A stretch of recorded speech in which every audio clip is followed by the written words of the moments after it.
बिसोरो जों मारै इसोरखौ खुलुमनो खाबु मोनाखै। जोंनि भारताव सानसेयाव गैयाब्लाबो 15,000निबो बारा मानसि थैयो। नाथाय इसोरा जोंनि न'खरफोराव बिनि अननायखौ दोननानै दिनैनि बे दिनखौ जोंनो होदों। Every day is the gift of God. मोनफ्रोमबो दिनानो इसोरनिफ्राय मोननाय गिफ्ट। मोनफ्रोमबो समानो इसोरनिफ्राय होजानाय सम। मोनफ्रोमबो जों हां लानायानो इसोरनि होनाय बोरदान। गोबां समाव जोङो इसोरनि अननाय, इसोरनि रैखाथि, इसोरनि दैदेननाय, इसोरनि जगायनायखौ जोंनि जिबनाव बावनानै थाङो। नाथाय आफा इसोरा जोंखौ एसे अननानै जोंनि बे दिखियाजुलि ओनसोलाव बे एरियायाव थानाय इसोरनि फिसाफोरनि लागै इसोरा बे मोजां समखौ थिनानै दोनबाय। जोंनाव बांग्रिजों जों खहा जानाङाखै। जोङो दावहाफोरजोंबो खस्थ' जानाङाखै। इउक्रेन रुसियाव दावहा जानायनि गेजेरजों गोबां मानसिफ्रा रिलिफआव थांनांदों। गुबुन गुबुन देशआव बिसोरो खारनानै थाहैनांदों। इसोरा जोंखौ बेबायदि खालामाखै। जोंनि भारताव गोबां दुखिया हावरिया मानसिफोर दङ, बिबायारिफोर दङ। बिसोरो रेल साइटिं सेर सेराव फिसा फिसा न' बानायनानै थायो। जेसेबां जोंनि भारताव हस्पिटालफोर दङ, गासैबो हस्पिटालनि सेन्टारफ्रा बेमार आजारजों बुंफबनानै थानाय। नाथाय इसोरा जोंखौ अननानै दिनै इसोरनि रावखौ सोलोंनो, इसोरखौ बाख्नायनो इसोरा जोंनो खाबु होबाय। बे इसोरनि अननायखौ जों बावनानै थांनो नाङा। जोङो मैया मोनायाव नायदोंमोन माबोरै जोङो पबित्र आत्मा एबा बोरखौ इसोरा जोंनि मानसिफोरनि लागै होदोंमोन। माबोरै पबित्र आत्माखौ फोरबोनि मोजां खामानिनि लागै बाहायनो इसोरा होदोंमोन। बे पबित्र आत्माया सोर? जों बेफोरखौ मैयाहाय नायदोंमोन। आरो जोङो नायदोंमोन जे पौला जेब्ला बे रादाबखौ लाइजामखौ करन्थियाव थानाय मण्डलिनि लिरदोंमोन, बे समाव करन्थि सिटियाव एबा सोहोराव थासारिया माबायदिमोन, बेयाव खामिनानै थानाय मानसिफ्रा माबायदिमोन, बेयाव थानाय मण्डलिया माबायदि मोगा मोगि जानानै थांनो गोनां जादोंमोन, बिसोरो माबोरै जुजिनांदोंमोन, जों बेफोरखौ मैयाहाय नायदोंमोन। आरो बिसोरनि मण्डलियाव जे गुलाय गुजाय, सोरबाया आपोलसनि, सोरबा पलनि होननानै ख्रिस्ट'खौ बिसोरो बोफ्लेनो नागिरनायबो बिसोरनि मण्डलियाव नुजाथिदोंमोन। गोबां समस्याजों करन्थि मण्डलियाव बुंफबनानै दङमोन। जों बेखौ मैया नायदों। दिनै फुंनि समाव जेसेबांनाखि इसोरखौ खुलुमनो फैबाय, दिनैनि फुंनि मडारेटर एबा दैदेनगिरिखौ लानानै गासैबो इसोरनि बिसा नोंथांमोन बयनिसिमबो फुंनि गोजोननायखौ जासिनाय जाबाय। दिनै फुंनि समाव जोङो आरोबाव मोनसे आयदायाव जों आवगायलांदोंनि जोंनि थि खालामनानै लाजाखानाय गाहाय आयदा गुबुन गुबुन आत्मानि बोरदानफोर। जों बे आयदायाव दिनै नायनि। दा सानाव जोङो पलनि बे बोरदानफोरनि सायाव बुजिनाया मामोन, मानो बियो बेखौ लिरहरदों, जों दाहाय सानावहाय आरोबाव बावसिन नायगोन। दा जोङो नायगोन बे पबित्र आत्मानि बोरदानफोर। जों बयबो पबित्र आत्मानि बोरदानखौ जों मोननो लुबैयो आरो बेखौ मोननो लुबैनायाबो गाहाम। नाथाय गोबां समाव जोङो पबित्र आत्मानि बोरखौ बबेबा बिसयखौ जोङो गोनांसिन साननानै बबेबा बिसयखौ नाङा जोङो साननाङो। जोङो सानो पबित्र आत्मानि बोरदाना मोननै मोनथामल' एबा माखासे बिसयल' जों समाव सानो। खिन्थु बाइबेलाव जेब्ला जोङो नायो, जों नुनो मोनगोन पबित्र आत्मानि बोरदाना। आं सानदों बेयाव जिरायनानै थानाय जेसेबां दं, नोंथांमोनाबो बबेबा नङा बबेबा पवित्र आत्मानि बोरदानखौ जों मोनदों किन्तु जों बेखौ मिथियाखै जेब्ला जों दा लासै लासै नायलांगोन नोंथांमोना बुजिनो हागोन बे इसोरनि रावखौ बुजिनो थाखाय दे जों इसोरनाव प्रार्थना खालामो बयबो अननानै मेगन मोखसिबदो गोजौ सोरगोआव थानाय इसोर आफा बे मोजां फुंनि समखौ नोङो जोंनो होबाय दसे सम जोङो नोंनि रावखौ सोलोंनो ज' जादों आफा इसोर नोङो जोंखौ नोंनि जिउजों सुफुंनानै नोङो जों बयनोबो नोंनि बायखौ बुजिनो नों सहाय खालामदो नोंनि जिउआ गावस्रानाय जिउ नङा आफा नोंनि जिउआ गोनो गोथो खालामनाय जिउ नङा नोंनि जिउआ जोंनि जिबनाव समस्या लाबोनाय मण्डलियाव गुलाय गुजाय लाबोनाय बे नङा आफा नोंनि जिउआ गोजोननाय नोंनि जिउआ शान्ति नोंनि जिउआ गोरोबनायखौ लाबोयो इसोर आफा दिनै फुंनि समाव बेयाव जिरायनानै थानाय नोंनि बिश्वासी फिसाफोरनो नोङो राननानै होदो नोंनि उपस्थितिखौ बेयाव दोनदो साफ्रोमबो नोंनि बायखौ बुजिनो गाव गावनि गोसोखौ नोंनिथिं होनो सहाय खालामदो नोंनि आथिं गुदियावनो गासैखौबो गथायनानै जिसुनि मुङाव बियो आमेन जोंनि होखानाय बाइबेल सारिखौ खनसे फरायनानै लाबावनि जायफोरहा बाइबेल दङ गिर्जायाव फैयोब्ला बाइबेल लानांगौ दै गिर्जायाव फैयोब्ला जों ख्रिस्टियानफ्रा बाइबेल गिफ्ट लानानै फैनांगौ नङाब्ला नोंसोरो भुल बुजिगोन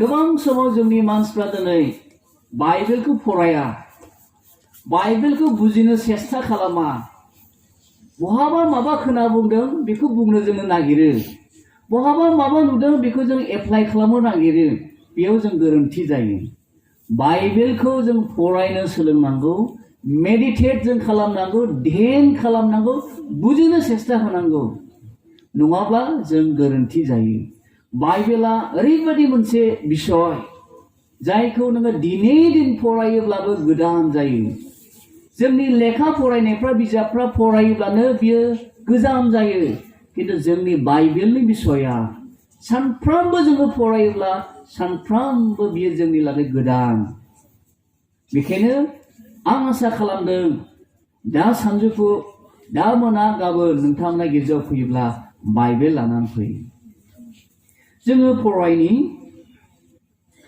1 Corinthian गांसेनि करन्थियानि 12 अध्याय 28 पदखौ जों फरायनि 1 Corinthians chapter 12 verse 28 मण्डलियाव इसोरा सेथियाव थिनहरजानायफोर नैथियाव नाबिफोर थामथियाव फोरोंग्राफोर फसंबाय बिनि उनाव सोमो गोनां हाबा मावग्राफोर रग सिखाग्राफोर गुबुनखौ हेफाजाब होग्राफोर दैदेनगिरिफोर आरो गुबुन गुबुन राव रायग्राफोर फसंबाय जोङो नैबे सारिखौ जेब्ला फरायो जों सानो पवित्र आत्मानि गिफ्टआलाय बेल' नामा जों समाव सानो किन्तु बाइबेलाव जेब्ला जोङो नायगोन पलनि जि लिरनाय बिजाबफोर स्पेशली करन्थिया बिजाबावनो पलनि पवित्र आत्मानि बिषय बुंनाया बेल' नङा जोङो बेखौ फारि फारि नायनि 12 अध्यायनिनो 8 सारियाव नोंसोर नायलाय 12 अध्यायनिनो 8 निफ्राय 10 नायोब्ला बेवहाय 9था पवित्र आत्मानि बोरफोरखौ लिरनाय दङ एखे 12 अध्यायावनो जों 28 सारिखौ फरायदों बिनि सिगांनि सारिखौ जेब्ला फरायगोन नोंसोरो बेवहाय नोंसोर नुनो मोनगोन 12 अध्यायावहाय नोंसोर जेब्ला नायगोन 1 निफ्राय फरायबोला नुगोन बिसेसकि 8 पदआव जेब्ला नायगोन जोङो बेवहाय गोथार जिउनि बाथ्राफोरखौ लिरनायखौ मोनगोन 8 पदनिफ्राय 10 पदआव जेब्ला जों नायो पलआ बेवहाय 9था पवित्र आत्मानि बिषय बुंदों 1 नम्बराव बियो बुंदों गियाननि बाथ्रा बुंनो हानाय विजडम पवित्र आत्मानि मोनसे बोरदानानो विजडम गियाननि बाथ्रा बुंनो हानाय नैथियाव पौला बुंदों मिथिनो हानाय द नलेज बुजिनो हानाय सैथोखौ मिथिनो हानाय बाइबेलनि थाखुमानाय बिसयखौ मिथिनो हानाय बेबो मोनसे पबित्र आत्मानि बोर होननानै पौला बुंदों। थामथियाव पौला बेयाव बुंदों फोथायनाय बेबो मोनसे पबित्र आत्मानि बोर। इसोरनि रैखाथि जगायनाय आरो आर'जआव फोथायनानै बरसा लाखिनाय एबा फोरबोनायाव जों जे बिबाय बेखौ बरसा खालामनो हानाय फोरबोनायाव गोगोम फोथायनाय जाय फोथायनाया दानियेलनाव दङमोन जाय फोथायनाया साद्राक मेसाक अबेदनेग'नाव दङमोन जाय फोथायनाया दानियेलखौ सिंहनि गग्रायाव सिंहआबो अख्रेबनो हायाखै जाय फोथायनाया साद्राक मेसाक अबेदनेग'मोनखौ जोंब्लावनाय अराबो खामनो हायाखै बेबायदि फोथायनायनि गिफ्टखौ प्रभुआ जोंनो होगोन। प्रथमाव जोङो नुयो गियान मिथिनो हानाय फोथायनाय मोनथाम थांजेनबाय। मोनब्रैयाव बुंदों पौला जब्रा सोखानो हानाय बेबो मोनसे गिफ्ट होननानै बुंदों। हिलिं मोदोमाव आरो जिउआव सोखानाय हिलिं होननानै बुङोब्ला जोङो फ्राय जोङो मोदोमनि सोखानायखौल' जोङो नायो खिन्थु गोथौयै जेब्ला जों नायो पलनि आन्डारस्टेन्डिंआ जिउनि सोखानायखौबो बियो जर होननानै बुंदोंमोन। सासे मानसिनि लागै बयनिख्रुइ गोनांसिना मा जिबननि सोखाजानाय जिबनाव जानानै गारायखौ सोखाजानाय जिबनाव समस्या जानायखौ सोखानाय जिबनाव जोंनि बेमार आजारजों बुंफबनायखौ सोखानाय देहानि सोखानायखौल' नङा जिउनि सोखानायखौबो गिफ्ट अफ हिलिंखौ पलआ स्ट्रेस होदोंमोन। मोदोमनि सोखानायखौल' नङा जिउनि सोखानायखौबो जोंनो नांगौ मोदोमनि सोखानायाबो जोंनो लागै नांगौ खिन्थु जिउनि सोखानाया अति इम्परटेन्ट। पलआ गांसेनि करिन्थिनि 12:8 आठनिफ्राय जेब्ला जों नायो सेथियाव गियानखौ बियो बुंदों गिफ्ट अफ विजडम गियान नैथियाव बियो बुंदों मिथिनो हानायनि गिफ्ट थामथियाव बुंदों फोथायनो हानायनि गिफ्ट ब्रैथियाव बुंदों जब्रा सोखानो हानायनि गिफ्ट आरो बाथियाव बियो बुंदों सोमो गोनां हाबा मावनो हानायनि गिफ्ट सोमो गोनां हाबा मावनाय। दिनै जोंनि गिर्जानि मानसिफ्रा फ्राय जोङो सानो नैबे बिराद इम्परटेन्ट जाबाय फ्राय जोंनि फोथायनाय इसोरनियाव बरसा खालामनाय जों बेफोरखौ स्ट्रेस होआलासिनो सोमो गोनां हाबा मावनो हायोब्ला जों सानो बियो बयनिख्रुइ इम्परटेन्ट गिफ्ट होननानै समाव जों साननाङो। जों पबित्र आत्मानि गिफ्टखौ जों बेलेन्स खालामनानै जों नाया जाहोनाव जोंनि मण्डलाव समस्या सफैनो नाबायो। गिफ्ट अफ हिलिंआ जोंनि लागै नांगौ गिफ्ट अफ मिरेकल सोमो गोनाङाबो नांगौ खिन्थु नैबे सोमो गोनां हाबा मावनायनि गेजेरजों जे सैतानाबो हाबनानै खामानि मावनो हायो जों बेखौ समाव थाल लाया। सैतानाबो जे सोमो गोनां हाबा मावनो हायो सैताननि बोलोखौ जों बावगारनानै थाङो। सैतानाखौ जोङो सानो बोलो गैया सैताना बियो बोलोगोरा। सैतानालाय सोरथो जेब्ला जोङो जेसायानि बिजाबाव नायो बे सैतान महरै इसोरा सृष्टि खालामाखैमोन।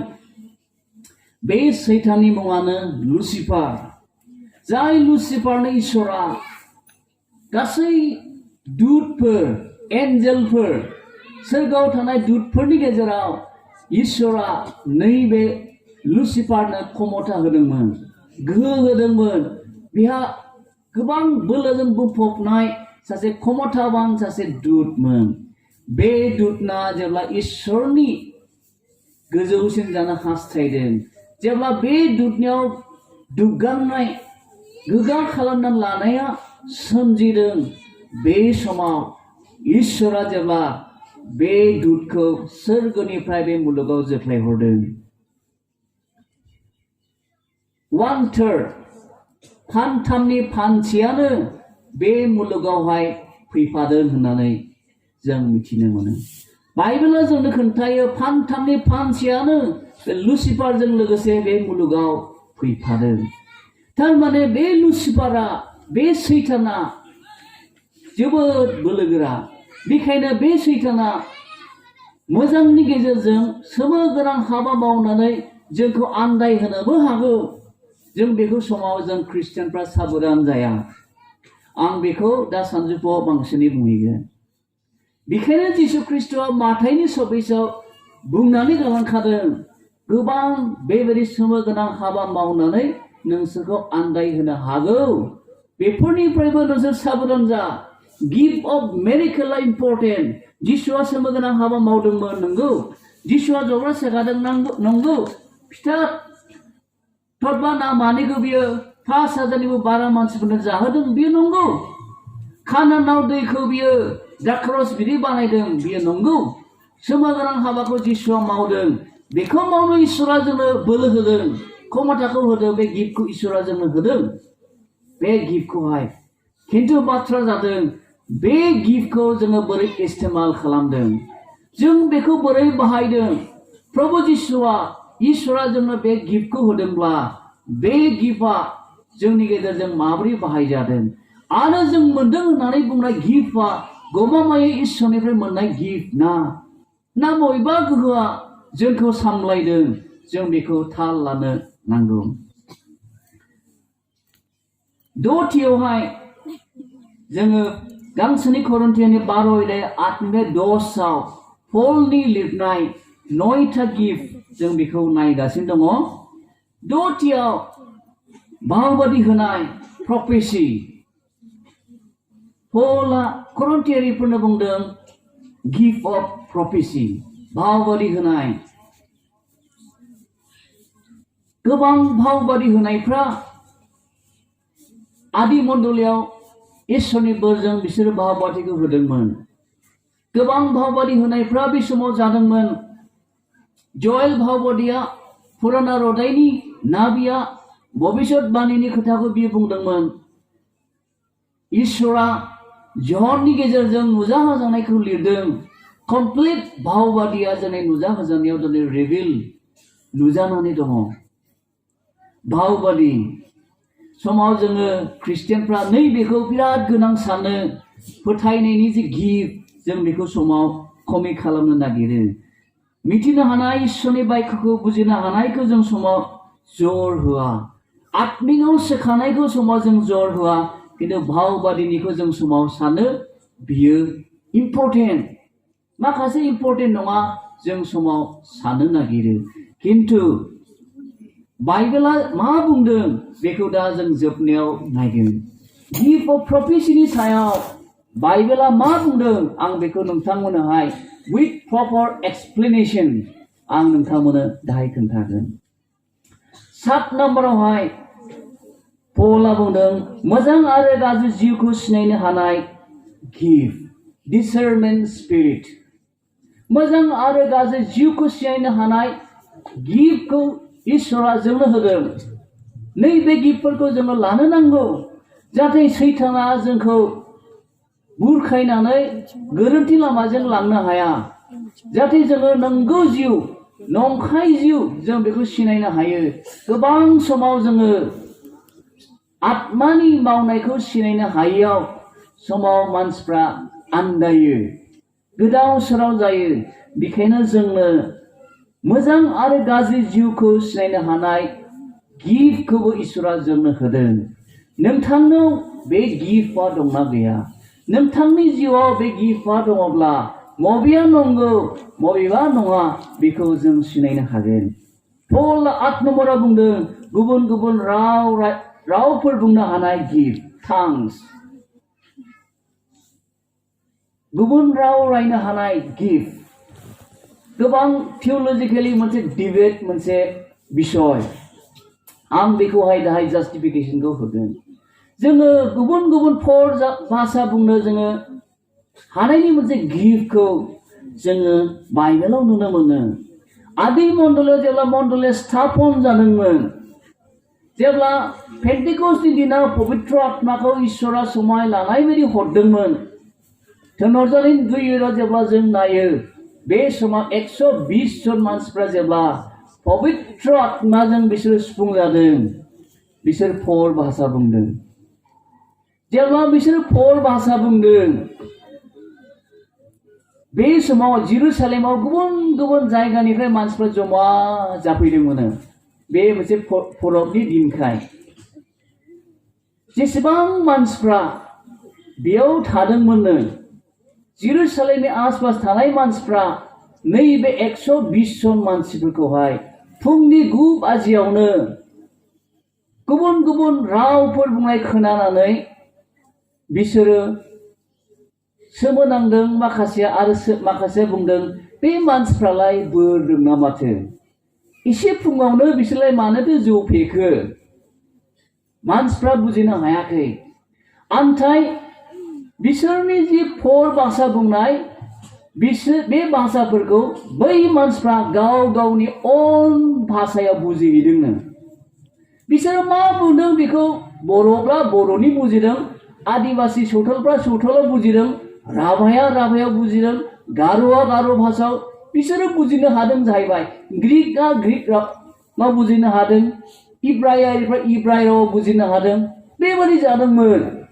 बै समनि जि पवित्र आत्मा हरनायनि समाव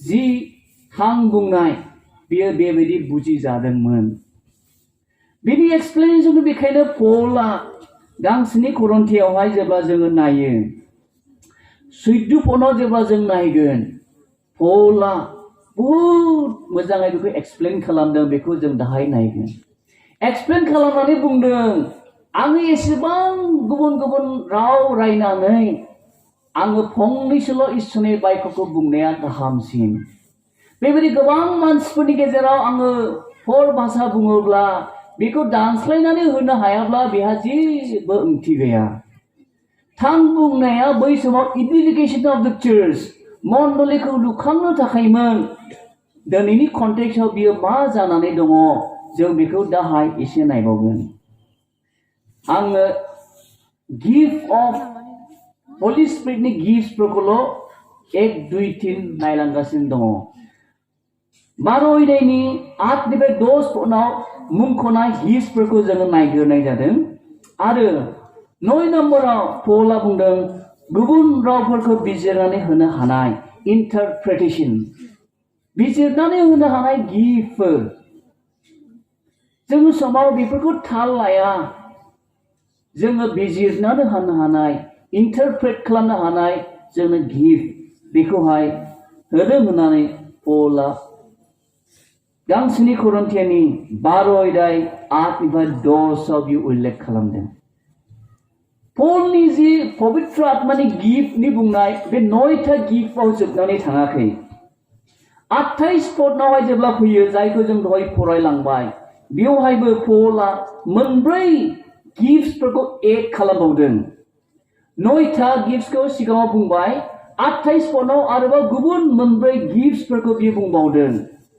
मोनसेयानो जाबाय थोनहरजानायफोर एपस्टलशिप मिशनारि हाबा मावनो जोंनि बे गिफ्टफोरखौ जों मोननो हास्थाया ख्रिस्टियानफ्रा इम्परटेन्ट मोनसे जोंनि लागै गिफ्टनि बोरदानि गेजेराव थोनहरजानाय मिशनारि हाबा मावनो पवित्र आत्मानि बोरखौ जोङो लानो जोङो हास्थाया जायहा जोंनि थाखाय दिनै अति दरखार जाबाय भारताव दिनै सानसेयाव 15,000निबो बारा मानसि थैयो बे मानसिया थैदों आरो नरकआव थांदों पापनि जामिनखौ सोर लागोन आं बांसिनै दा मोनाव गाबोन आं बुंहैगोन थोनहरजानायनि गिफ्ट मिशनारि हाबा मावनायनि गिफ्ट बाइबेलाव बियो लिरनाय दङ नैथियाव 28 आव बियो होबावदों गिफ्ट अफ टिचिं फोरोंनायनि गिफ्ट जों जे दिनै फोरोंनायाबो बियो मोनसे गिफ्ट जोंनि मण्डलायाव जोंनि गिर्जायाव फोरोंनायखौ जोंनो नांसिगौ जों सासे पास्टर जाबायब्ला आं जाहाथे गिर्जानि मानसिफोरनो मोजाङै फोरोंनो हायो अ इसोर आफा नोङो आंनो फोरोंनो हानाय पवित्र आत्मानि गिफ्टखौ आंनो हो दिनै जोंनि मण्डलायाव दिनै नांसिगौ फोरोंनो हानायनि गिफ्ट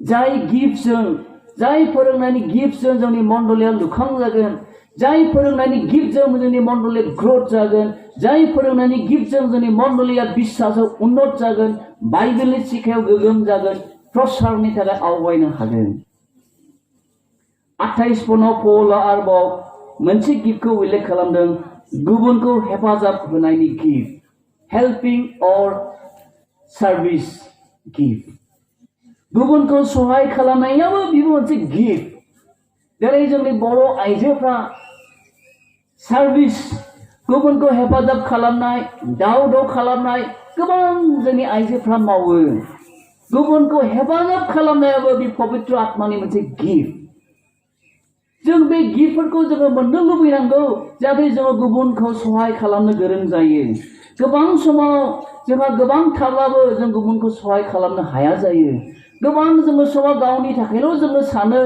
गुबुननि थाखाय जों सिन्था खालामनो रोङा गुबुन गोमानाय मानसिफोरखौ जोङो माबोरै परित्रननि लामाखौ मोनहोनो नांगौ जों बेखौ जों सिन्था खालामनो रोङा मानोना जोङो gift of help gift of service गुबुनखौ हेफाजाब होनायनि गिफ्टखौ जों मोननो लुबैया बेखायनो जोङो नैबे मुलुगा दिनै मा जानो नाबायदों मुलुगनि मानसिफोरनो मा गोनांथि दङ जों बेखौ बावनानै थाङो gift of service gift of help हेफाजाब होनाय गुबुनखौ मदद खालामनो हानायनि गिफ्ट जोंनो होनो इसोरा हायो बे गिफ्टखौ बे मुलुगाव गालांबाय 28 पनाव पौलआ आरोबाव मोनसे गिफ्टखौ उल्लेख खालामबावदों बेनो जाबाय गिफ्ट अफ एडमिनिस्ट्रेशन प्रशासन सलायगिरिनि गिफ्ट दिनै जोंनि एरियानि दैदेनगिरिफोर दङ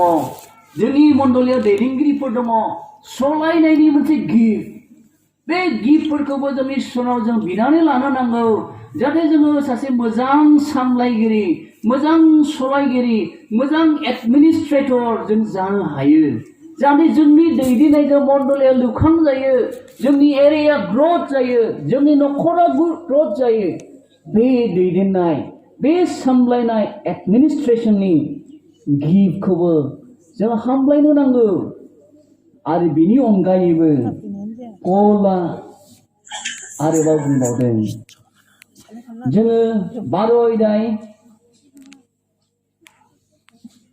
8 आरो 10 नि खोथाखौ नायबाय 9था गिफ्टखौ मेनसन खालामदों 28 पदनाव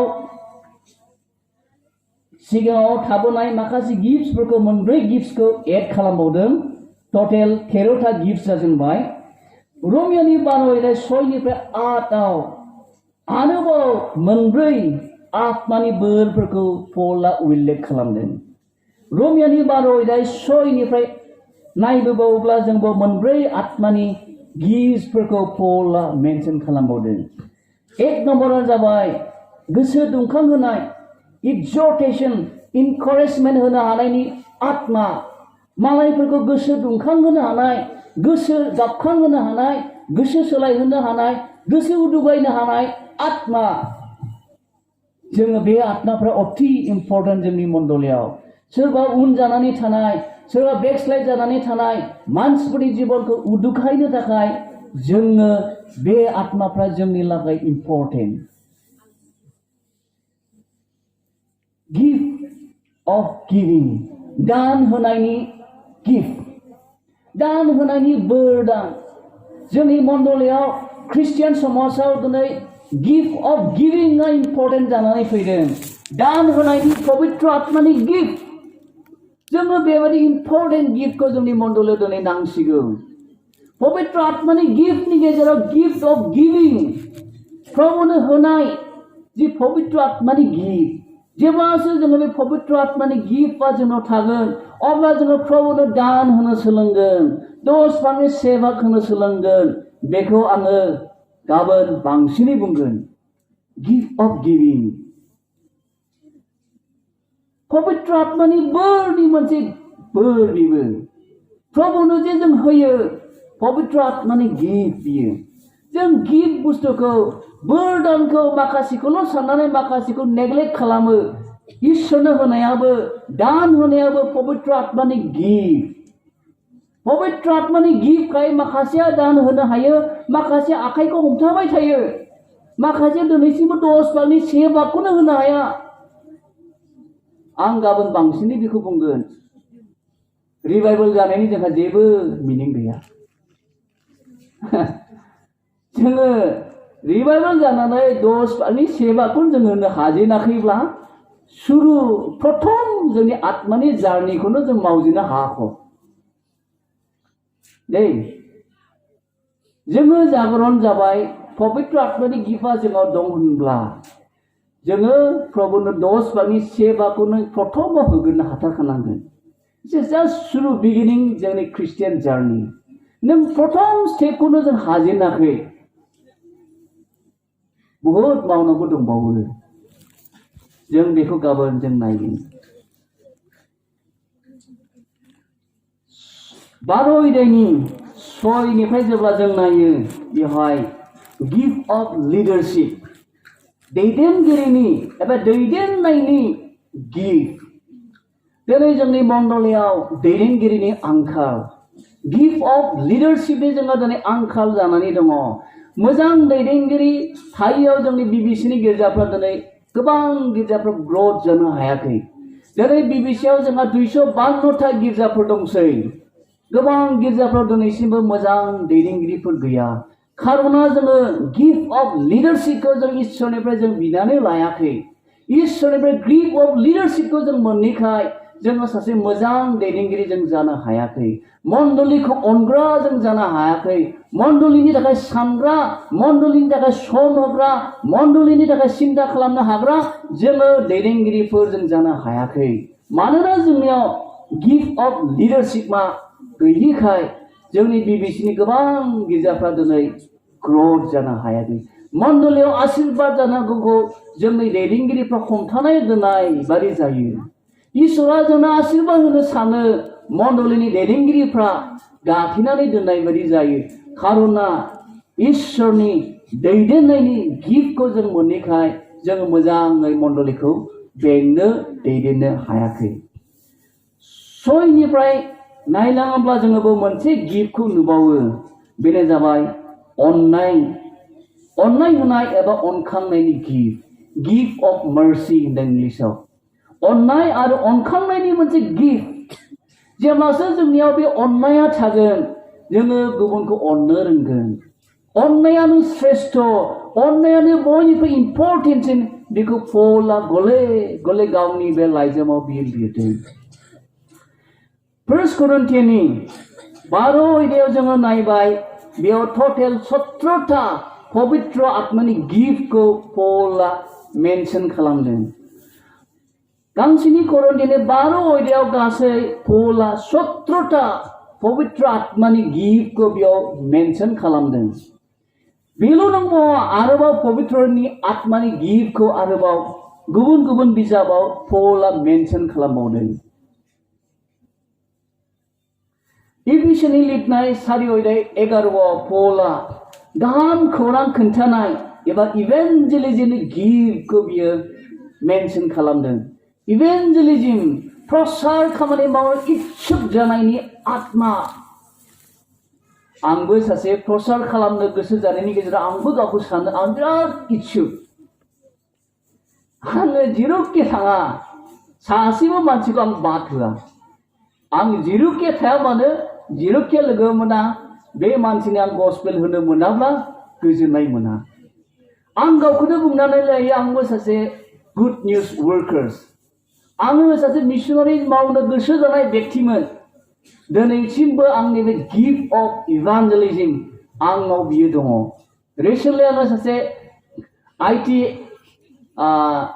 कनसालटेन्ट आरो बियो प्रेक्टिशनाराव थांदोंमोन सुबिदा मोनना बिनाव जिरायनानै एकदमबारे जिसु ख्रिस्टनि सोमोन्दै जागायजेननायनिफ्राय खोन्थानो मोन्दों बे मानसि पाटनानि बिहारि एखे गल' खोनासंबाय बे गावनि अफिसाव गोबां मानसिफ्रा बिदिनो खोनासंनो बुजिनो हामलायनाय मानसिफोर दङ जोंनियाव गिफ्ट अफ इभान्जेलिज्मआ दङब्ला दैयावनो था सागरावनो था अख्राङाव था बहा था नोङो जिसु ख्रिस्टनि सुबुबार्ताखौ खोन्थालासिनो थानो हानाय नङा नोङो बिजनेस मावनानै जा हालुवानो जा स्कुलाव थांनायानो जा कलेजाव फरायनायानो जा जिखियानो जा मानो नोंनियाव बे गिफ्टआ दङब्ला नोंथांखौ गाहाम रादाब खोन्थानायनिफ्राय रावबो हमथानो हानाय नङा दिनै बे गिफ्टफ्रा जोंनि मण्डलीनि मेम्बार्सफोरनाव नांगौ जेब्लासो जोङो पबित्र आत्मानि गिफ्टआ इभान्जेलिज्मनि गिफ्टआ जोंनाव फैगोन इभान्जेलिज्मखौ होनो जों दावथि जागोन मण्डलीया ग्रथ जागोन जि दिनाव जोंनि बिबिसिआव 1978 बेबायदि रिभाइवेल कनफारेन्स जाहैदों बिनि सिगाङावनो स्ल'लि रिभाइवेला जोङो जेब्ला फैदों मानसिफ्रा जागरण जादों जागरण बुस्थुखौ रिभाइवेलखौ जोङो सभा आकारै नङा जिबनाव जोङो जागरण जानो नांगौ जेब्ला मानसिफोरनि जिबना जागरण जादों जेब्ला मानसिफ्रा गोसो सोलायदों जोंनि थुक्राझारनिफ्राय मानसिफ्रा क'क्राझारसिम थांदों साइकेल सालायनानै थांदों बिसोरो खस्थ' खालामदों गोबां खस्थ' सैनांदों आं बुंजोबनो नांलिया दिनै बे एरियायाव जोंहा 45थानिबो बारा गिर्जा दिनै दङ इसोरा सोमोगोनां मावनो हायो जेब्ला जोङो गिफ्ट अफ इभान्जेलिज्मखौ जोंनि मण्डलीफ्राव थागोन जोंनि बे दिखियाजुलिनि 12टा 13टा गिर्जायाव थागोन जोंनि बे ओनसोलाव सुबुं बार्ताखौ जों मोनहोनो हागोन जों बेखौ गाबोन आरोबाव बांसिनै नायगोन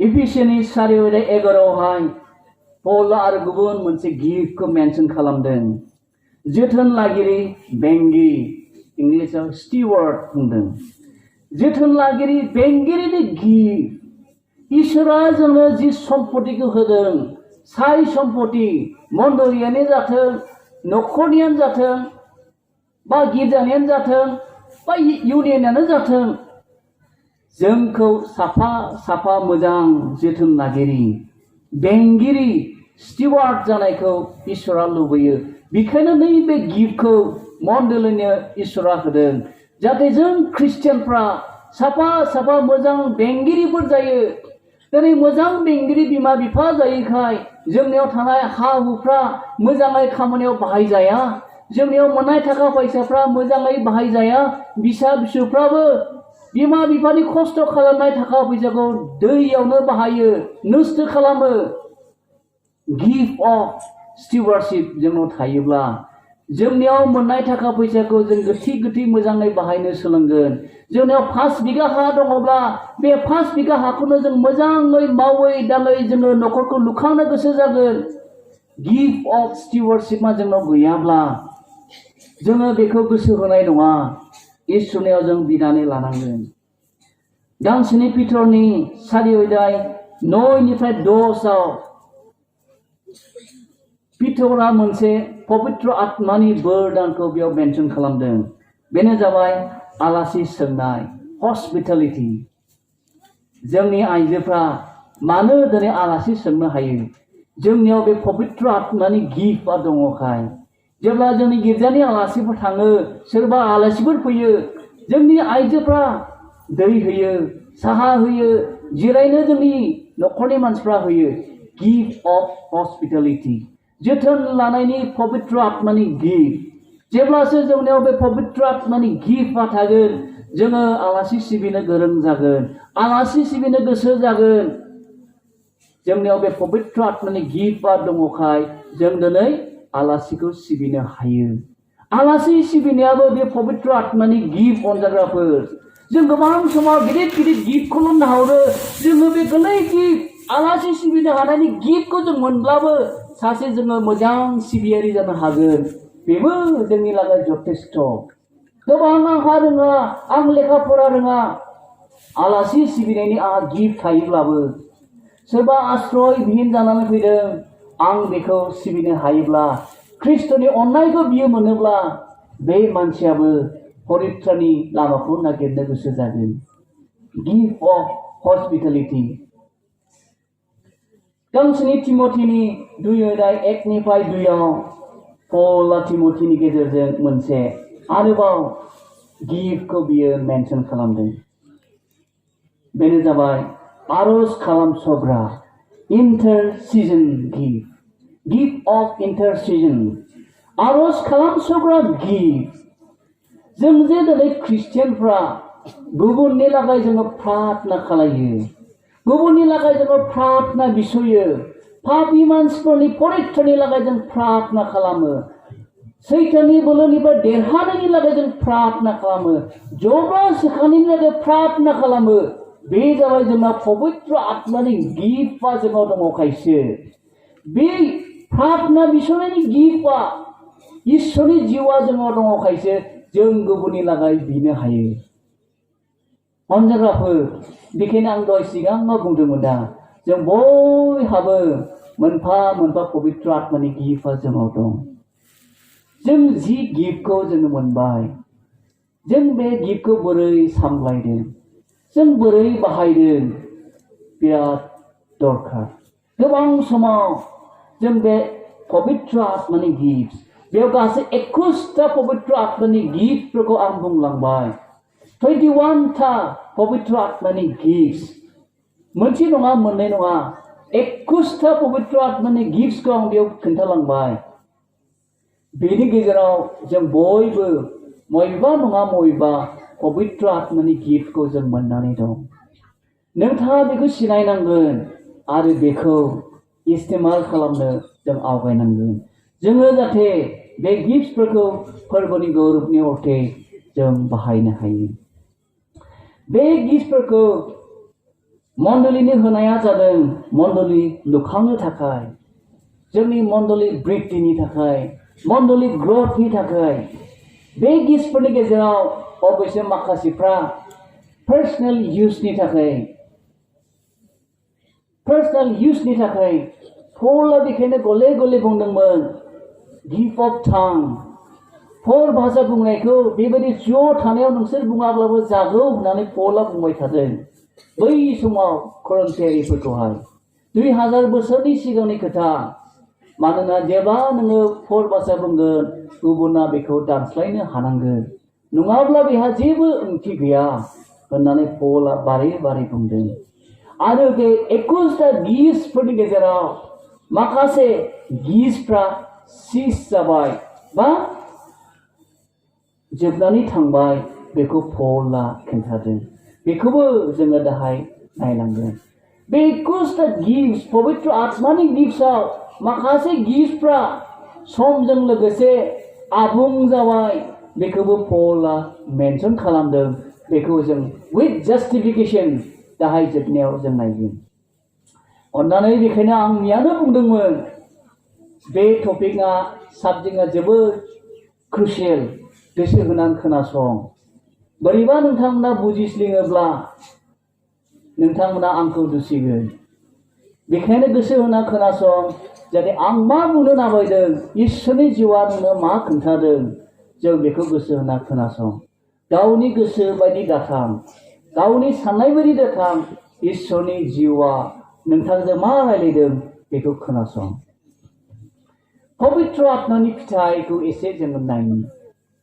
गिफ्टसखौ जोंनो होबाय, जों 21टा गिफ्टसखौ लिस्ट खालामबाय। जोङो बे गिफ्टफ्रा जोंनाव दङब्ला बेयो बोरै नुजागोननो? जोंनि पवित्र आत्मानि फिथाइजों नुजागोन। Whatever we do, जों जिखि खालामा मानो बेयो मावनायाव रिफ्लेक्ट जायो, मावनायजों नुजायो। बेखायनो जाकबआ गले गले बुंदोंमोन, जोंहा फोथायनाय दं मोनोब्ला बे जथेस्थ' नङानो। जोंहा फोथायनाय दङब्ला मावनायजों बियो नुजाथारनांगोन। फोथायनाय दं होननानै कर्मआनो गैयाब्ला बिहा जेबो भेलु गैया। जोङो फोथायनाय दङब्ला मावनायजों बियो नुजानो नांगोन आरो बे मावनाया नैबे आत्मानि फिथाइयाव रिफ्लेक्ट जायो। गालातिनि लिरनाय 1 अध्याय 22निफ्राय 23आव पौलआ 9टा आत्मानि फिथाइखौ बेवहाय मेनसन खालामदों। गालातिनि लिरनाय 1 अध्याय 22निफ्राय 23आव 9टा आत्मानि फिथाइखौ पौलआ बेवहाय बुंदों। 1 नम्बराव अननाय। प्रथमावनो अननाया थायो। अननाया रैसुमै, अननाया मेगन साया, अननाया रावखौबो हानि खालामनो गोसो जाया, अननाया मानसिफोरखौ क्षमा होयो, अननाया मुगैया, अननाया गासैखौबो सैसोनो हायो। अननाय थायोब्लासो जों गासैखौबो मावनो हायो। अन्नाया पवित्र आत्मानि सेथि स्थानाव जायगा मोननानै दं। बे अन्नाया गैयाब्ला जोङो सोरबा जोंनि हेंथायै गोरोन्थि मावदोंब्ला जों क्षमा होनो हानाय नङा। अन्नाय गैयाब्ला जों मानसिफोरखौ अननो हानाय नङा। अन्नाय गैयाब्ला जों मानसिफोरखौ अन्नाय मेगनजों नायनो हानाय नङा। अन्नाय गैयाब्ला जोङो प्रसारनि थाखाय जों सिन्था खालामनो हानाय नङा। अन्नाय गैयाब्ला इसोरनि खाथियाव जों फैनो हानाय नङा। बे अन्नाया प्रथम स्थान। आत्मानि नैथि फिथाइया रंजानाय। जाय मानसिनाव इसोरनि जिउआ दं, जाय मानसिफोरनाव बे पवित्र आत्माया दङ, बे मानसिनि जिबनाव रंजानाया थायोनो। जाय मानसिनाव रंजानाय खुसि आनन्दआ दङ, मोनसे मेथाइ दङ ना, जायनि न'आव जिसु दं बेसे रंजानाय। जों खननि दे बेखौ। जायनि न'आव जिसु दं बेसे रंजानाय, बेसे रंजानाय, बेसे रंजानाय। जायनि न'आव जिसु दं बेसे रंजानाय, बेसे रंजानाय। जायनि न'आव जिसु दं, मोनजाब्लाबो मोनलोङाब्लाबो, देहाब्लाबो जेनब्लाबो, बेमार आजार जाब्लाबो, सैनांब्लाबो जोंनियाव रंजानाय दं। जोंहा गोजोननाया दं, मानोना इसोरनि जिउआ जोंनियाव दं। गोजोननाय सान्थिखौ एकमात्र जों जिसुनियावल' मोनो। गोजोननाय सान्थिखौ थाखा फैसाजों जों मोननो हाया। धोन सम्पतिजों जों गोजोननाय सान्थिखौ मोननो हाया। बे रंजानाया प्रभु जिसु ख्रिस्टनिफ्रायसो फैयो। बे रंजानाया आत्मानि मोनसे फिथाइ।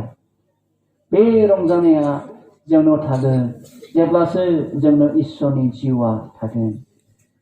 अन्नाय, रंजानाय, सान्थि। थामथि पवित्र आत्मानि फिथाइया जाबाय सान्थि। सान्थि। जाय सान्थिखौ जिसुआ जोंनो होलांबाय, बे सान्थिखौ जोङो बे मुलुगनि मोनसेबो मुवानिफ्राय जों मोननो हाया। बेखायनो जिसुआ बुंदों, आङो नोंसोरनो सान्थिखौ गालाङो। बे सान्थिया आंनिनो। संसारा जेरैबायदि होयो, बे सान्थिखौ आं नोंसोरनो होआ। बे सान्थिखौ जों एकमात्र जिसुनियावल' मोनो। बेनो जाबाय पवित्र आत्मानि फिथाइ। जायनियाव पवित्र आत्माया दं, बिनियाव अन्नाय दं, बिनियाव रंजानाय दं, बिनियाव सान्थि दं। आरो ब्रैथियाव बिनियाव सैसोनाय दं। जायनियाव पवित्र आत्माया दं, बे मानसिया सैसोनो हायो। सैसोनो हानाया, लं साफारिंआ जों ख्रिस्टियानफोरनि थाखाय जोबोद दरखार। जों गोबां ख्रिस्टियानफ्रा जों सैसोनो हाया। इमपेशेन्ट, रागा जोङो। ख्रिस्टियानफ्रा बिराद रागा थिउरियाफोर। दाख्लैसो जोङो एखेबारे रागा जोङो, मार्कुब रागा जों सैसोनो हाया। मालाय जिसुखौ मोनैफ्रासो, बेंगलि हारसाफ्रासो सैसोबावो, धर्ज थाबावो। जों बर'फ्रा, जों ख्रिस्टियानफ्रा जोङो सैसोनायानो गैया। पवित्र आत्मानि मोनसे फिथाइया सैसोनाय। जों दिनै सैसोनो हादों नामा? हमना लादो नोंनि बिसाया जौ फाग्ला, नों बिराद बिसासि, नोंथाङा बोरै सैसोनानै दङ? बै जौ फाग्ला बिसायखौ नोङो माबोरै ख्रिस्टनियाव लाबोगोन? नोंहा दिनै सेस्था दंना गैया? जोंनि ओनसोलाव सासे बेबायदि बिसि दङमोन। बिनि बिसाया जौ फाग्ला। फैयो मोनायाव धुमधांगाल खालामफैयो। खिन्थु बिहिया बिराद धर्ज सैसोबाय। जायफोरनि बिसायफ्रा जौ लोङो, जुवा गेलेयो, थिर लायो, नोंसोरसो मिथिगोन माबायदि जायो न'खराव असान्ति। बे बिहिया ओरैबायदि सैसोनानै न'खरखौ बेंबाय थादों।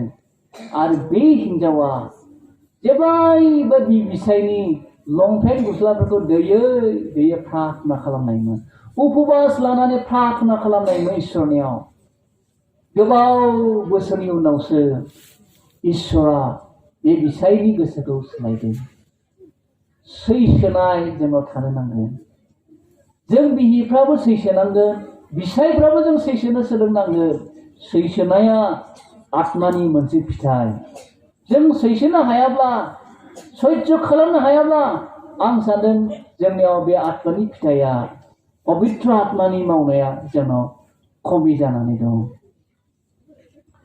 पबित्र आत्मानि फिथाइया अननाय रंजानाय शान्ति सैसोनाय आरो अनसोनाय दथियाव गाहाम जानाय स्निथियाव फोथायग्रा जानाय दाइनथियाव गुरै जानाय गुथियाव गोसो हमथानाय बे जाबाय पबित्र आत्मानि पबित्र आत्मानि फिथाइ the fruit of the spirit जोंनियाव जेब्ला पबित्र आत्माया दं होननानै बुङो बेफोरो जोंनि बिनि फिथाइयाव नुजानांगोन बे फिथाइयाव बे रिफ्लेक्ट जानांगोन जोंनियाव अननाय थानांगोन रंजानाय शान्ति सैसोनाय अनसोनाय गाहाम जानाय फोथायग्रा जानाय गुरै जानाय गोसो हमथानाया जोंनियाव थानांगोन बेजोंसो जोङो मिथिनो हागोन जे गमामायै बे मानसिया पबित्र आत्माजों परिपूर्ण जानाय मानसि बिनि मावनायखौ नाय बिनि रायनायखौ नाय बिनि आसार खान्थिखौ नाय बिनि जिउ खांनायखौ नाय गमामायै बे आइजोनियाव बे हौवानियाव पबित्र आत्माया दङ बे मानसिया पबित्र आत्माजों सुफुं जानानै जिउ खाङो बे मानसिनि जिउ खांनाया बेलेग होननानै जों मिथिगोन किन्तु बे नयथा पबित्र आत्माया जोंनि जिबननि गेजेरजों नुजायाखैब्ला जों गावखौ स्पिरिचुवेल आत्मिक बुंनानै लानायनि जोंहा जेबो मिनिं थानाय नङा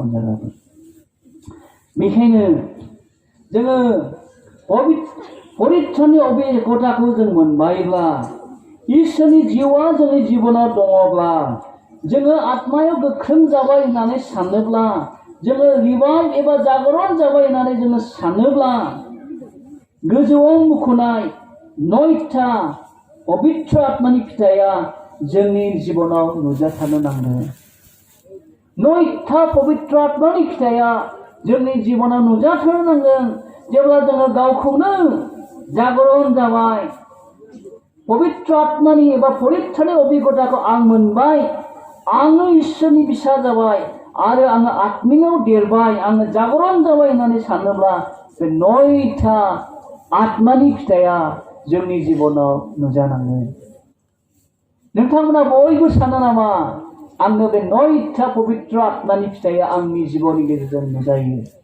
सानफ्रोमबो नुजायो साबसेया बुंनो हागोन जोंलाय बे नयथा आत्मानि फिथाइया आंनि जिबनाव सानफ्रोमबो बियो जाबाय थायो जोंनियाव गैयाब्ला जों दिनै इसोरनियाव जों खावलायनांगोन जाहाथे जोंनि गेजेराव जोंनि जिबनाव बे पबित्र आत्मानि फिथाइया जोंनि गेजेरजों नुजायो 21टा पबित्र आत्मानि गिफ्ट्सफोरखौ जों नायबाय 9टा पबित्र आत्मानि फिथाइखौ जों नायबाय बेफोरो जोंनि जिबनाव बोरै खामानि मावदों दानिया जोङो फैदोनि नोंथांमोननि सायख'नानै लानाय टेक्स्ट थिनहरजानाय 12 अध्याय बेयाव जों थांफिनबावदोनि थिनहरजानाय पौला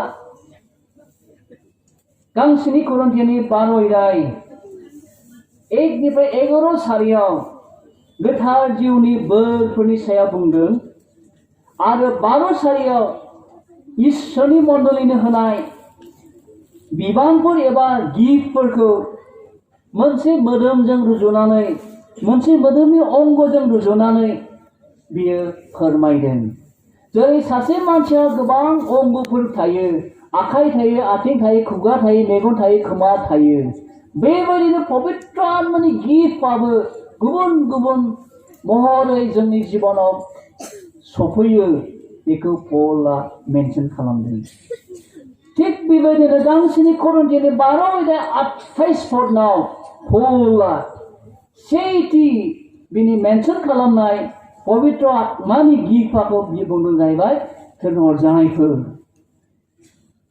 28 अध्याय 12 अध्याय 28 पनाव बेबायदि बुंदों मण्डलियाव इसोरा सेथियाव थिनहरजानायफोर प्रथम लिस्टखौनो पला थिनहरजानायफोरखौ मेनसन खालामदों नैथियाव बे बुंदों नैथियाव नाबिफोर भावबादि बुंनायफोर बेखौ बियो मेनसन खालामदों थामथियाव फोरोंग्राफोर टीचार्स बेनि उनावसो सोमोगोनां हाबा मावग्राफोर रक सोखाग्राफोर गुबुनखौ हेफाजाब होग्राफोर दैदेनगिरिफोर गुबुन गुबुन राव रायनो हाग्राफोर बेफोरखौ पला लिस्ट खालामनानै बेयाव लाबोदों इसोरा मण्डलिनो गुबुन गुबुन बिबान एबा गिफ्टफोरखौ होयो जायनि गेजेरजों मण्डलिखौ लुखांनो हायो बे गिफ्टफोरखौ होनायनि खारनानो मण्डलिखौ लुखांनो थाखाय मण्डलियाव समस्या लाबोनो मण्डलियाव गुलाय गुजाय लाबोनो मण्डलियाव गोरोन्थि बुजिनायखौ लाबोनो नङा आन्थाय मण्डलि लुखांनो थाखाय होननानै पला बुंदों बेफोर गासै गिफ्टफ्रा लुखांनायनि थाखायसो जों बेखौ गोसोआव लानो नांगौ गोबां ख्रिस्टियानफ्रा बे गिफ्टफोरखौ समाव जोङो मिसइउज एबा मिसहेन्डल खालामो गोबां समाव जों नुयो गोबां ख्रिस्टियानफ्रा बे पबित्र आत्मानि गिफ्टखौ जोङो मिसइउज माने मिसएप्रोप्रिएट जोङो मिसएप्रोप्रिएट खालामो माने थिग खामानियाव जोङो बाहाया गोरोन्थि खामानि मावो मिसहेन्डल खालामो जोंनियाव मोनसे समाव मा जादोंमोन जोंनियावहाय 20 बोसोरसोनि सिगां जोंनि थुक्राझार ओनसोलाव गोबां बेबायदिनो पबित्र आत्मानि गिफ्टफोरखौ मानसिफ्रा रायलायो जोंनि न'आव माखासे मानसिफ्रा थांनानै बुंहैयोमोन सोरगोआव थांनोनो सार्टिफिकेट गांथाम नांगौनो सार्टिफिकेट गांथाम नांगौनो सोरगो रायजोआव थांनो आंनिबो आइया जाम्बिखाय बुंहैयो बिसोरो ओमफ्राय बुंहैयो बे सार्टिफिकेट बहाय मोनो गसपेलाव मोनो सानसेखालि दाने बिसोर फैनानै बुंहैबावबाय नोंसिनिया बयबो बासायजाजोब्बाय दाबोनो सिल्ला मोनाखैनो सिल बुजायाख' बासायजाबायनो सिल्ला मोनाख' सोरबा सोरबा दाने मा बुङो सोर सानसेखालि जोंनावहाय बेबायदिनो जादों सासे गामिनि मानसि गिर्जायावहाय बियो हाबफैगासिनो दङ बे मानसिखौ नुहुरनानै आमोखा नोङो बिमाजों नों नांलायदों मादों बिदि बुंलाबायहरबाय बियो वेस बे नांलायाखैबो जेबो जायाखै समाव जोङो मिस हेन्डेल खालामो गिफ्टसखौ समाव जोंनि गोसोजों बुंलाबायो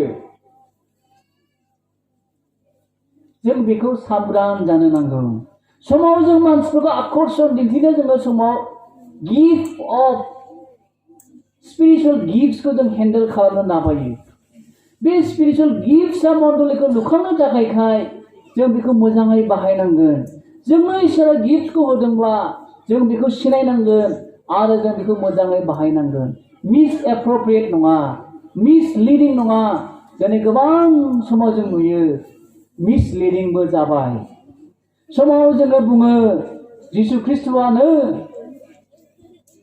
2023 जेनेटिलाबो फैथारखागोन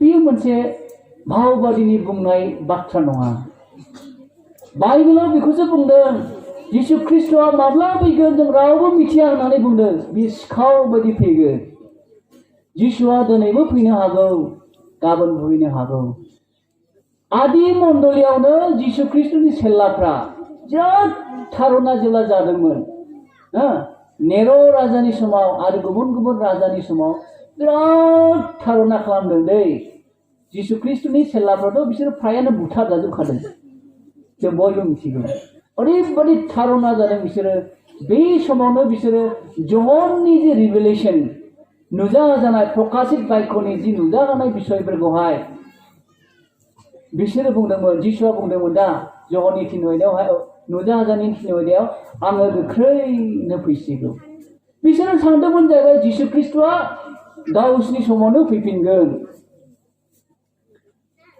किन्तु दिनैसिमबो 2000 जाबाय जिसु ख्रिस्टआ नेनानै दङ जानो हागौ बेयाव जिरायनानै थानाय सोरनोबाबो परित्रान मोननो नांगौ बेयाव जिरायनानै थानायाबो सोरबा दिनैसिमबो परित्रान मोनाखै नोंथाङा ख्रिस्टियान नखराव जन्म जानायजों जों परित्रानखौ मोननो हाया ख्रिस्टियान नखराव जन्म जानायजों जोंखौ ख्रिस्टियान होननानै जोंखौ एसियर होनो हाया परित्राना इन्डिभिजुवेल नोंथांनि परित्रानखौ नोंथाङासो नाजावनानै लानांगौ परित्रानखौ बासिनानै लानाया आजावनाया नोंथांनि खामानि ख्रिस्टियान नखराव जन्म जानायजों नोङो परित्रानखौ मोननो हाया दा बे मानसियाबो बै समावहाय इजराइल हारिफ्रा जिसुनि सेल्लाफ्रा जिसुआ फार्स्ट सेन्चुरियावनो फैफिनसिगोन होननानै बिसोर सानदोंमोन दिनै जोंनि भावबादिफ्रा समाव बुंनो नामायो जिसु ख्रिस्टआ जेरै थेनेब्लाबो 2023आव फैगोन जोंलाय बेखौ फोथायगोन नामा समाव जोङो बिराद सोमोगोनां हांखोफोरखौ नागिरनो नामायो जिसुआ बेखायनो बुंदों नोंसोरो सोमोगोनां हांखोफोरखौल' दानागिर सोमोगोनां हांखोफोरखौ नोंसोर दानागिर आन्थाय जिसुनियाव नोंसोर फोथायनानै था जिसुनियाव नोंसोरनि बिश्वासखौ दोन गोबां समाव जोङो मानसिनाव जों सोनारो मानसिनाव जों सोनारोब्ला सैथोखौ नोंथाङा मोनाखै नोंथाङा मानसिनाव दानो सोनारनो नाङा जिसुनियाव सोनार जिसुनियाव नोङो भरसा खालाम मानोना गोबां समाव जोङो बे इसोरनि होनाय गिफ्ट्सखौ मिसहेन्डेल खालामनायाव जोंनि मण्डलियाव दिनै समस्या सफैयो मिसएप्रोप्रिएट जोङो बाहायनायाव मण्डलियाव जोङो गावस्रानाय फैयो जिसुनि होनाय पबित्र आत्मानि गिफ्ट 21टा गिफ्टफोर दङ जायखौ जोंनि मण्डलि लुखांनायनि थाखाय इसोरा होदों बेखौ जोङो इसोरनो बिनिदे दा इसोरा जोंनि गेजेरजों लुखांनाय खामानिखौ बियो मावो आंहा आरोबाव माखासे दंबावो टाइमा आंनि जोब्बायनि आङो माखासे बिषयखौ बुंथाराब्ला बे सेसनाव दाहाय आरो थोबावनाय नङा 10 मिनिटसो अन्नानै धैर्य हमबावदो आङो टाइमखौ 1 घन्टानो जाबाय नै आङो टाइमखौ लानो सानबावदोंमोन किन्तु 1 घन्टा जाबाय बियो लावजायनोसै जेखियानो जादिया आं माखासे बिषयखौ दाहाय बुंसिगोन जों बेखौ गोसोआव लानि पबित्र आत्मानि गिफ्ट जोंनि लागै इम्पर्टेन्ट नाथाय जों बेखौ बोरै बाहायदों नोंनि प्रायरिटिया मबे किन्तु बाइबेलाव जेब्ला जों नायलाङो बे पलनि सेथि नैथि थामथि थोनहरजानायफोर नाबिफोर फोरोंग्राफोर बे गिफ्टखौ पला बेखौनो बुजायदोंमोन जे बे गिफ्टनि गेजेरजों इसोरा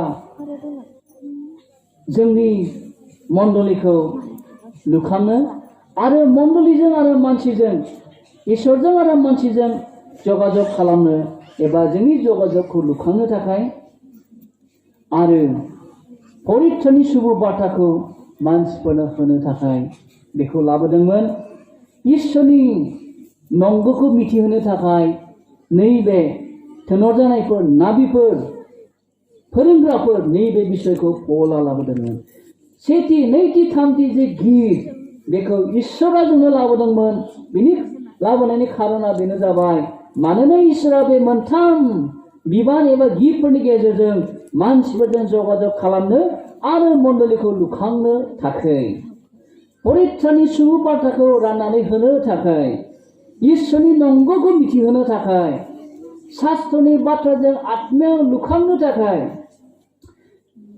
बेफोर गासैबो जोंनि मण्डलिखौ इडिफिकेशननि थाखाय लाबोदोंमोन आरो जोङो मिथिनो गोनां जे बे गिफ्टफोरखौ साफ्रोमनोबो समानै होनाय जायाखै बेखायनो 12 अध्यायनि 29, 30, 31 बेबायदि लिरनाय दङ बेफोरो बिसोरो बयबो थिनहरजानायफोर एबा बयबो नाबिफोर एबा बयबो फोरोंग्राफोर ना एबा बयबो सोमोगोनां हाबाफोर मावनो बोलो दं ना एबा जब्राफोरखौ सोखानो एबा गुबुन गुबुन रावफोरखौ रायनो एबा गासै बुंनायफोरखौ बिजिरनानै खोथानो हायोना एक्ट्रिसआ बुंनो हाया जों बयनोबो बे समान गिफ्टखौ 21टा जि गिफ्टफोरखौ दहाय मेनसन खालामबाय बबेबा गिफ्टखौ जोंनि लागै होदों बबेबा गिफ्टखौ जोंनि लागै होआखै बेखौहाय पौला मेनसन खालामनानै गालांदों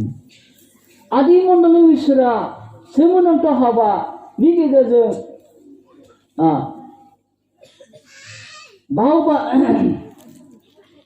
बावबादि होनायनि गेजेरजों एबा सेलाफोरनि गेजेरजों बियो सोमोगोनां हाबाफोरखौ मावनानै मानसिफोरखौ मिथिहोदोंमोन आरो मण्डलीखौ लुखांदोंमोन आरो मण्डलीया दिनै दिन आदि मण्डलीयाव प्रिति जादोंमोन दिनै दिन मण्डलीया एस्टाब्लिश जादोंमोन नासयजानाया बे गिफ्टफोरखौ बे मावनायफोरखौ हमथानो हायाखै बे 21टा गिफ्टनि गेजेराव गासैबो गिफ्टफ्रालाय दिनै एक्जिस्ट जाना दंना गैया गेदेर मोनसे सोंलु 21टा जि गिफ्टखौ पौला होलांदों बे 21टा गिफ्टफ्रा दिनै जोंनि मण्डलीयाव दिनै थांनानै दंना गैया गांसेनि करन्थिनि 13:8 पौला बेबायदि लिरदों अननाया अनजिमा गैयै नाथाय नोंदै नाबिनि बुंनायफ्रा जोबगोन गुबुन रावफोरजों बुंनायफ्रा थाबथागोन गियाना गोमागोन आं रिपिट खालामनि दै 21टा गिफ्टफोरनि गेजेराव पौला नैबे मोनथाम गिफ्टखौ स्पेसिफिक मेनसन खालामदों दै अन्नानै खोनासंबाव गांसेनि करन्थियानि 13:8 बेबायदि लिरनाय दं अननाया अनजिमा गैयै नाथाय नाबिनि बुंनायफ्रा जोबगोन गुबुन रावफोरजों बुंनायफ्रा थाबथागोन गियाना गोमागोन 9 बुंदों मानोना जोङो मिथिफुंजोबा आरो बुंफुंजोबनोबो हाया 10 बुंदों नाथाय गासैबो जाफुंब्ला दानि आसा खन्दाफ्रा जोबगोन गासैबो जाफुंजोबोब्ला बे आसा खन्दाफ्रा जोबनानै थांगोन होननानै पौला बुंदों आं बे गासै बिसयखौ दाहाय सानजौआव बुंनोसै टाइमा जाबाय आं एसे एक्सप्लेन खालामनांगोन जाहाथे नोंसोरो मोजाङै बुजिनो हायो आं दाहाय बे थाबथानायनिफ्रायनो आं दाहाय कन्टिनिउ खालामफिनसिगोन जों मोनसेखौल' जों गोसोआव लानि इसोरा जोङो जेरैबायदि गिफ्टफोरखौ होबायब्ला 21टा गिफ्टफोर मोनसे नङा मोनसे गिफ्टफोरखौथ' जों मोनथारबायना सोरबाया आर'ज खालामग्रा दङ जोंहा बिस'नो हाग्रा मानसिफोर जोंहा दङ बेबो पबित्र आत्मानि बोरसो दै जों जे उपबास लानानै प्रार्थना खालामनो हायो जों जे मानसिफोरनि लागै मोदै फसंना प्रार्थना खालामो बेबो पबित्र आत्मानि बोर जों गावखौ उन्दै खालामनानै दासान जोंनो इसोरा जेरैबायदि फोथायनाय होदों बेखौ जों हमथानानै लाखिनि जेरैबायदि जोंनो इसोरा आत्मानि बोरखौ होदों बेखौ लानानै जों मण्डलीखौ लुखांनो इसोरनि रायजोखौ बृद्धि खालामनो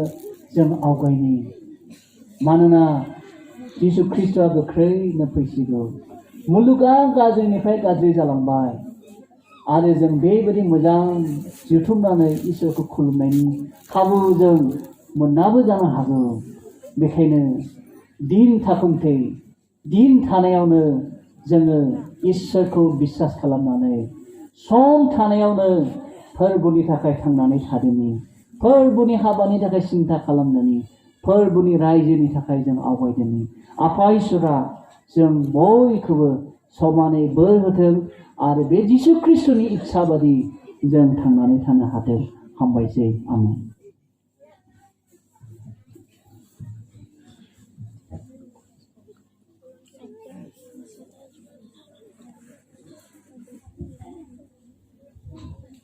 जोङो बे समाव जों इसोरनि गाहाम बाथ्रा जोङो मोननो हाबाय बोरफोरनि सोमोन्दै जोङो बेबायदिनो मोजाङै मिथिनो हाबाय बोरफोरा माबोरै मा रोखोमनि बोरफोर जोंनो होदों इसोरा बेखौ जों मिथिनो हाबाय